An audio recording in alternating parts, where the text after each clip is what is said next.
अस्सलाम वालेकुम dear students. आज हमारा complex number maths B course का लेक्चर नंबर 46 है। एक्सरसाइज 1.3 हमने स्टार्ट की हुई है, उसका क्वेश्चन नंबर 1 हम लोग कंप्लीट कर चुके हैं। Now before starting question number 2 we have to study a topic related to this question number 2 को हमने करने से पहले एक टॉपिक को स्टडी करना होगा, trigonometric function of a complex number. तो आज के जो लेक्चर में हमारा टॉपिक है इसको हम सीखेंगे। तो उससे पहले स्टूडेंट्स आपसे रिक्वेस्ट है, जिन्होंने मेरा चैनल अभी तक सब्सक्राइब नहीं किया या जो स्टूडेंट्स मेरे चैनल पर न्यू है, मेरे चैनल को सब्सक्राइब करें और साथ ही बेल आइकन का बटन प्रेस करें ताकि आपको हर आने वाली न्यू वीडियो के बारे में नोटिफिकेशन मिलता रहे। तो देखते हैं trigonometric function of a complex number. किसी कॉम्प्लेक्स नंबर के ट्रिग्नोमेट्रिक फंक्शन के बारे में हमने स्टडी करना है। As we know about Euler's theorem, since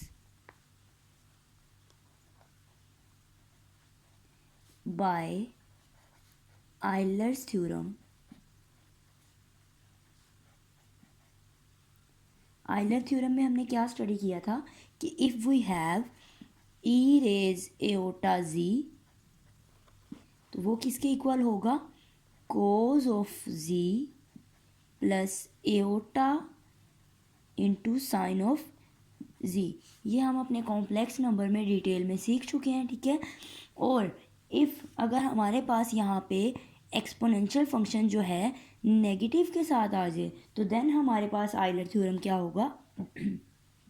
and अगर मैं कहूँ e raise negative of iota z, वो किसके बराबर आएगा, cos of z, cos of z as it is, because cos के एंगल में जो नेगेटिव होता है वो फिर पॉजिटिव में कन्वर्ट हो जाता है। तो फिर यहाँ पे नेगेटिव होने की वजह से, ठीक है, जब साइन ऑफ नेगेटिव होगा तो वो साइन का नेगेटिव एंगल वाला बाहर आ जाएगा। तो negative iota sine of ji.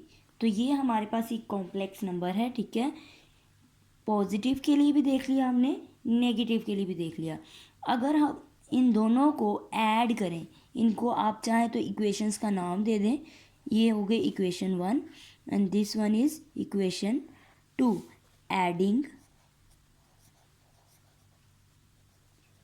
Equation 1 and 2 we have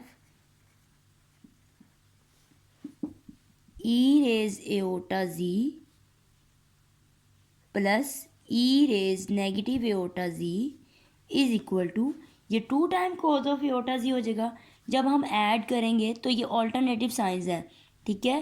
positive iota sine of z and negative iota sine of e, ये आपस में कैंसल आउट हो जाएंगे, ठीक है। और ये दोनों जो पॉजिटिव के कोज ऑफ जी हैं, ये 2 टाइम कोज ऑफ जी हो जाएगा।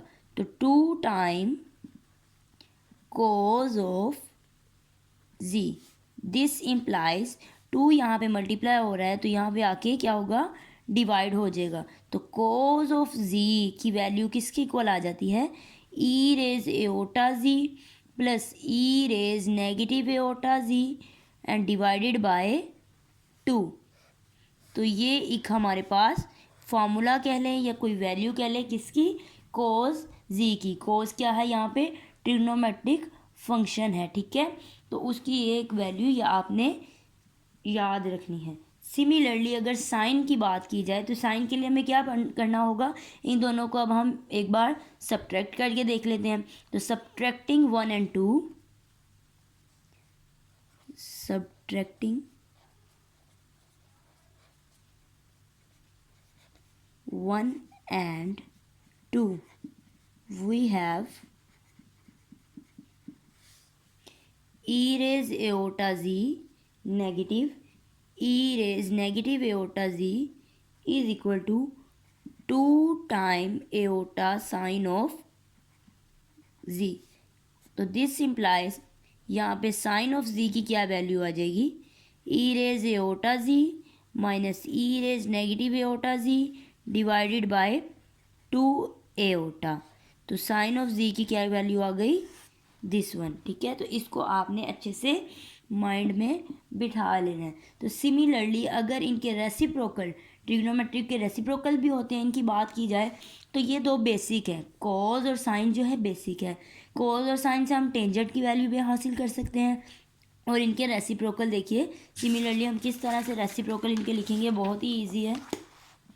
कॉज का रेसिप्रोकल क्या हो गया और साइन का क्या हुआ, तो this implies cosecant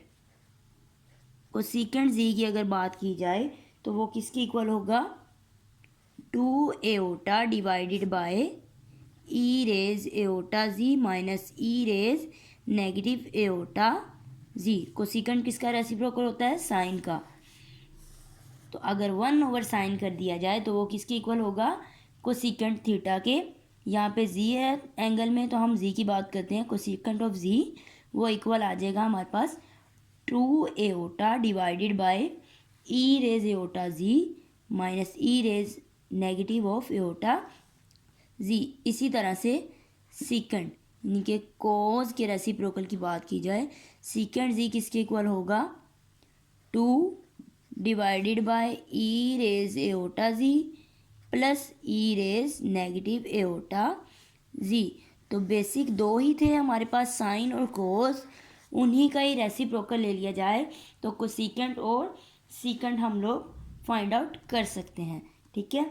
and this implies अगर टेंजेंट की बात की जाए तो टेंजेंट थीटा कह लें, या फिर यहाँ पे जी है तो हम जी की बात करते हैं। टेंजेंट ऑफ जी किसके बराबर होता है, sine of z divided by cos of z. तो साइन की क्या वैल्यू है, साइन की ये वैल्यू है, हम लिख देते हैं। और अगर मैं यहाँ पे डायरेक्ट ही लिख दूँ तो हमारे पास आ जाएगा e raise iota z minus e raise negative iota z divided by iota into e raise iota z plus e raise negative iota z. ये किस तरह से आया हमारे पास, ये रफ में चाहे चेक कर लें, tan बराबर होता है sine of z divided by cos of z. तो दोनों की आपने वैल्यूज़ लिख दी, ठीक है। तो यहाँ पे 2 से कैंसिल हो जाता है, तो बाकी जो हमारे पास अमाउंट रह गई वो इसके इक्वल है। तो टेंजेंट ऑफ जी ये आपने याद कर लेना। तो अगर कोटेंजेंट की बात की जाए, कोट ऑफ जी वो एक क्या होगा, इसका रेसिप्रोकल हो जाएगा, कोज ऊपर चला जाएगा और साइन डिनोमिनेटर में आ जाएगा। तो हमारे पास इसकी वैल्यू आ जाएगी iota into e raise iota z plus e raise negative iota z divided by e raise iota z minus e raise negative iota z. तो ये थे आज के लेक्चर के हमारे trigonometric function of a complex number. किसी complex number के हमने ट्रिग्नोमेट्रिक फंक्शन के बारे में स्टडी किया है। तो होप्स हो कि आप लोगों को अच्छे से समझ आ गई होगी। तो स्टूडेंट्स ये आप लोगों ने अच्छे से याद कर लेना है, ये आपके माइंड में बेसिक 2 होंगे। साइन और कोस को आप अच्छे से याद रख लें तो ये उन्हीं से ही रेसिप्रोकल लेके हम लोग फाइंड आउट कर सकते हैं। आफ्टर दिस हम क्वेश्चन नंबर 2 को बहुत ही ईजीली सॉल्व कर सकते हैं। इंशाल्लाह अपने नेक्स्ट लेक्चर में मिलते हैं। अल्लाह हाफिज़।